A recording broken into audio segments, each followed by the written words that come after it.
Vamos continuar a aula, tá? Nós já aprendemos a identificar o sujeito predicado, né, na oração. Agora nós vamos classificar os sujeitos. Então, eu pego uma oração e separo, né, falando se qual parte é sujeito e qual parte é predicado.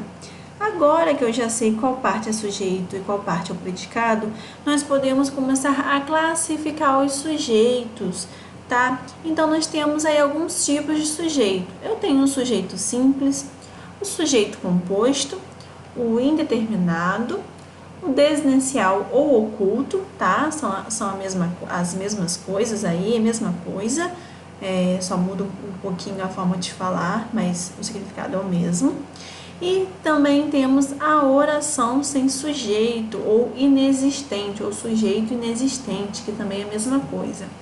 E aí, nesse caso aqui, de oração sem sujeito ou inexistente, é o caso que eu falei com vocês, que às vezes pode acontecer da oração não ter sujeito, tá?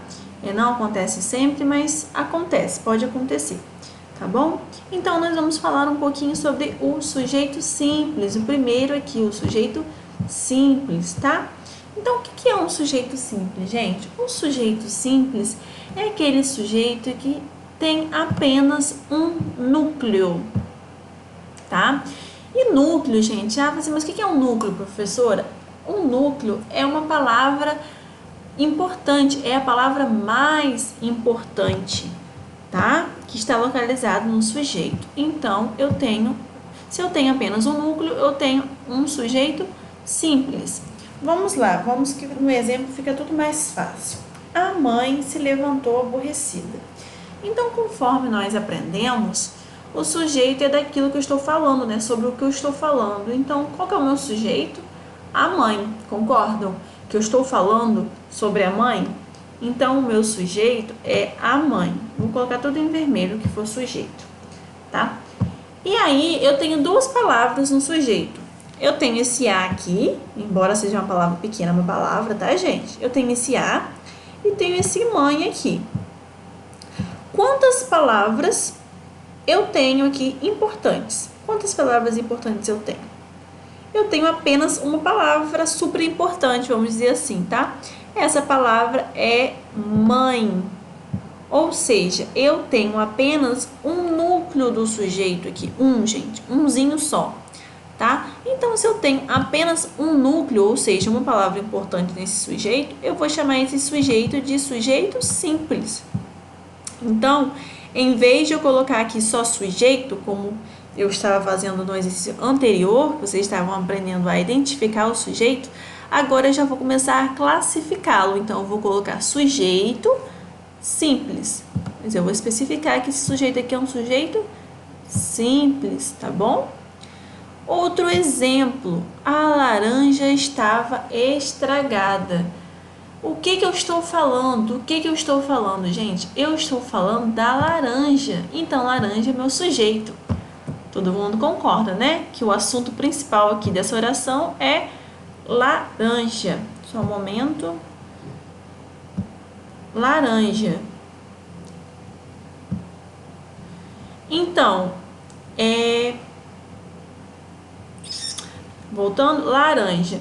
Qual que é a palavra mais importante aqui, gente? A palavra mais importante é só o laranja. Está até destacada já. É o laranja, tá bom? Eu tenho o a aqui novamente, né? Tem duas palavras, mas eu só tenho uma palavra super importante, que é laranja. Então, se eu tenho apenas uma palavra super importante, eu vou ter um sujeito simples novamente. Tudo bem? Eu acho que deu para entender aqui, né? Fazendo exercício, a gente vai fixar melhor isso aqui. Agora, eu também tenho a possibilidade de ter um sujeito composto. O sujeito composto é aquele sujeito que eu tenho mais de uma palavra importante, ou seja, eu tenho duas ou mais palavras essenciais. Essenciais aqui são super importantes, né? No sujeito. Então, vamos ao exemplo. Arroz e feijão não saíam de nossos pratos. Aqui eu estou falando de que ou de quem, gente? Eu estou falando de arroz e feijão. Então, tudo isso aqui é o meu sujeito, inclusive esse ezinho aqui, tá, gente? Isso aqui também é sujeito. Só que quem que é o núcleo? Quais palavras são os núcleos desse sujeito ou qual palavra? Eu tenho um núcleo, que é uma palavra importante, eu tenho mais de uma palavra importante. Vocês vão concordar que só uma palavra não faz muito sentido aqui. Só arroz é importante? Só o arroz que não saía do nosso prato? Não, é o arroz, mas também o feijão. Ou seja, eu tenho duas palavras importantes. Arroz, feijão. Então, se eu tenho duas palavras ou mais, né, que sejam núcleo, eu tenho um sujeito composto, tá? Então, o simples, gente, o próprio nome diz, o simples é porque é só uma palavra importante, ou seja, só um núcleo. E composto é mais de um, tá? 2 ou mais núcleos, tá bom? A mesma coisa, outro exemplo, se fosse assim, ó, Mateus e Joana brigaram. Aqui eu estou falando de Mateus e Joana. Eu tenho dois núcleos importantes, duas palavras importantes, Joana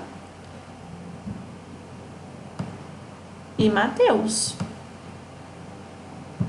Se eu tenho duas palavras importantes, logo eu tenho um sujeito composto. Esse e também é sujeito, mas o e não é uma palavra importante, não é uma palavra essencial, tá bom?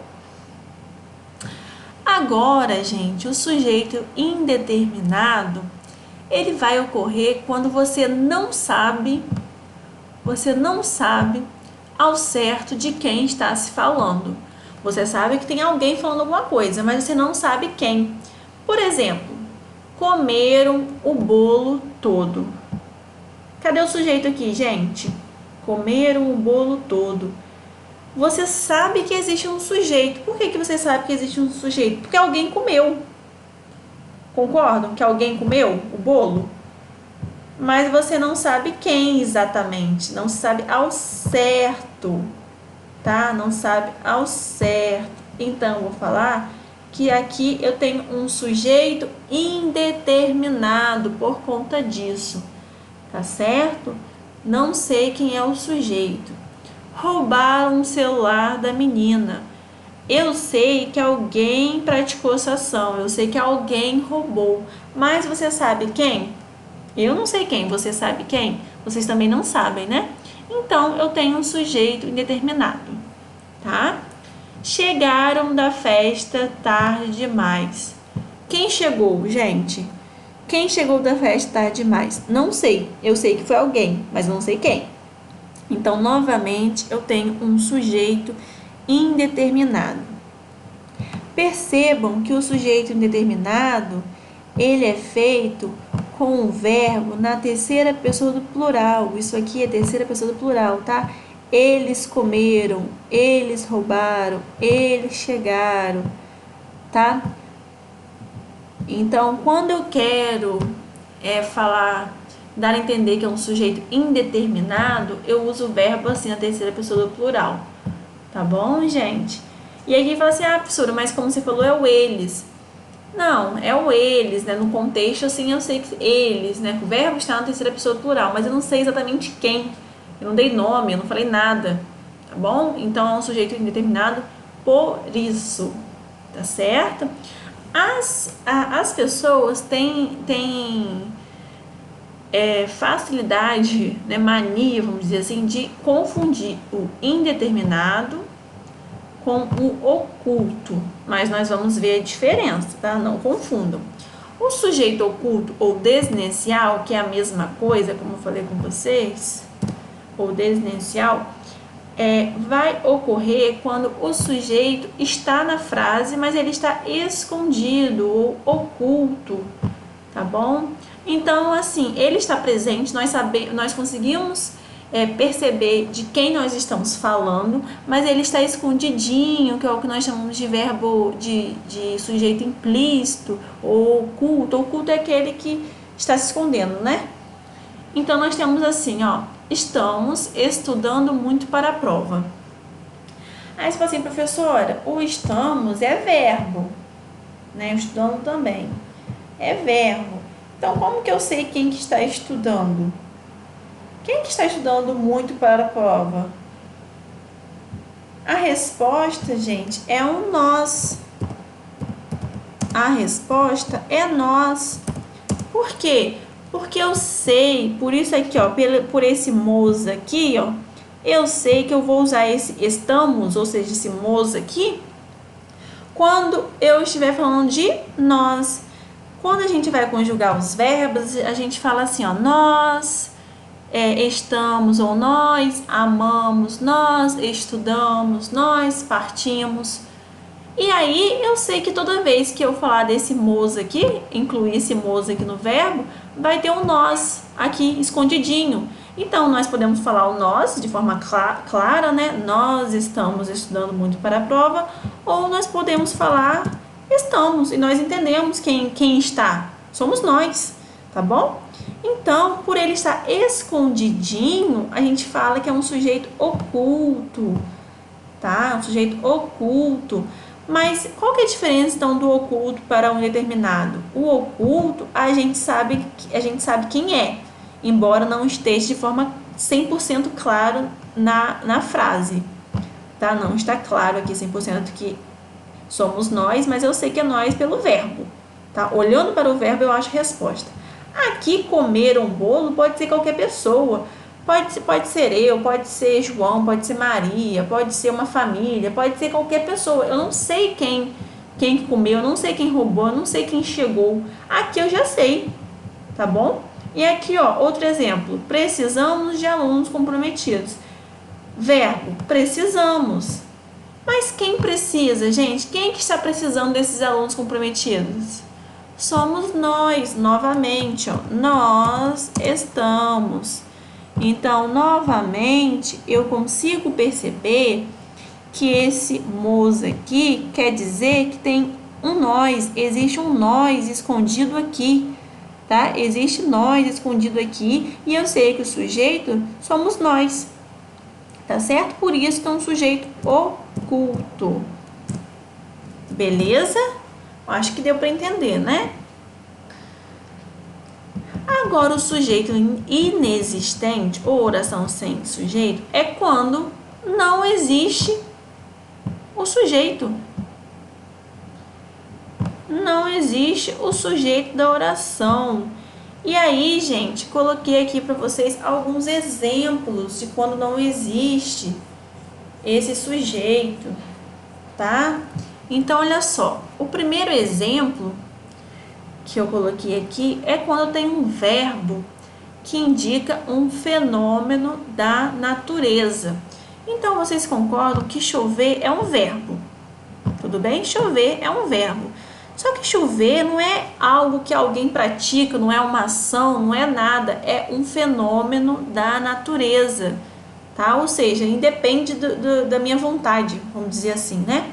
Então, todas as vezes que eu tenho, assim, um verbo como chover, nevar, relampejar, um verbo que indica um fenômeno da natureza, eu não tenho sujeito, porque eu não tenho gente que pratique ação. Chover é um ato por si só, não existe alguém que faça isso, né? Ah, você fala assim, não, mas é algo de Deus que faz chover. Aí já é outro âmbito, gente. Chover é um fenômeno da natureza, então eu não tenho sujeito, tá? Aí eu falo que essa oração aqui não tem sujeito, ou seja, essa oração todinha aqui é um predicado, porque tudo que não for sujeito é predicado, tá bom? Parece complicado, mas não é tão complicado, porque às vezes é muita informação, mas não é muito complicado não, tá bom? Eu tenho também orações sem sujeito quando eu tenho um verbo impessoal. E aí, o que é um verbo impessoal? Presta atenção. Impessoal, esse in aqui significa não, tá? No português, normalmente, algumas palavras que começam com in, quer dizer que é o não, né? Não pessoal, ou seja, não pessoal é aquele que não tem pessoa, ou seja, não tem sujeito, tá? Então, eu tenho o verbo aí, haver, no sentido de existir. Esse haver aí, gente, no sentido de existir, acontecer, na indicação de tempo passado. Isso aqui também é importante. Ou seja, houve poucas reclamações. Houve poucas reclamações. Esse houve aqui é o verbo, tá? Esse houve tá no sentido de existir, algo que aconteceu, né? Teve, como se fosse isso, teve poucas reclamações. Como se fosse isso, tá? Entre aspas. E indica tempo passado, ou seja, já é passado, tá, gente? Não está acontecendo agora, é o tempo passado.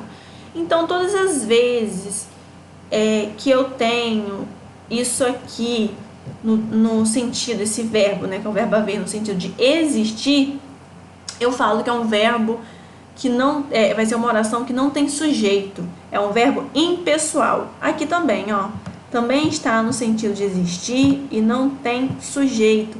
Por isso que ambos estão na terceira pessoa do singular, tá?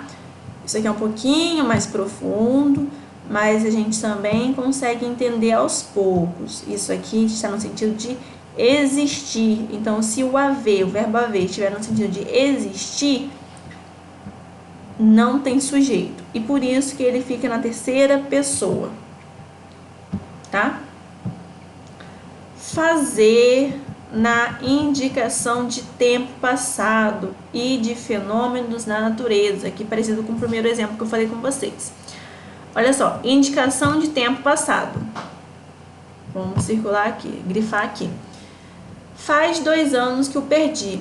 Por que aqui não é fazem 2 anos? Mas, professora, não é para eu concordar com esses 2 anos? Não, não é. Por quê? Porque esse faz aqui indica tempo passado, o que já passou, gente. Então, se eu tenho esse fazer com essa ideia de tempo passado, eu deixo ele também na terceira pessoa do singular. Esse faz aqui não está certo isso aqui, ó. Às vezes as pessoas falam isso. Fazem 2 anos. Não está certo isso. Ele é impessoal. Impessoal quer dizer que ele não vai concordar com o sujeito. Tá? Fez frio hoje. Aqui é o segundo exemplo, olha só. Tá indicando um fenômeno da natureza. Tá? Frio, né? Indica um fenômeno. O frio também é um fenômeno da natureza. Então, eu também coloco em terceira pessoa. Ambas orações não têm sujeito. Então, a resposta seria assim: oração sem sujeito. Oração sem sujeito. Tá? E o ser na indicação de tempo e distância. Esse aqui, ó, é dia. Esse gente, às vezes as pessoas não conseguem perceber. Quer dizer não, é o mesmo verbo, tá? Ser e são os mesmos verbos. Ser é o verbo que está no infinitivo e ele está conjugado. Então, ele também não, essa oração aqui também não vai ter sujeito. Por exemplo, assim, o sujeito é dia. Não tem sujeito, tudo isso aqui é predicado, tá? Tudo isso aqui é predicado porque não tem sujeito, tá? Gente, se vocês perceberem, são poucos exemplos, assim, de que não tem sujeito, tá? A maior parte das orações tem sujeito, tá? E aqui todos os verbos que indicam fenômenos da natureza, que eu falei com vocês no começo. Nevou durante a madrugada, choveu. Percebam que esses 2 verbos aqui indicam algo que acontece na natureza, tá? Então, essas 2 orações aqui também não vai ter sujeito. Tudo isso aqui vai ser predicado. Predicado e predicado. Tá certo? Matériazinha extensa, né? Mas não é muito difícil. A princípio a gente fica com medo, mas é tranquilo. Tá bom, gente? Até a próxima aula.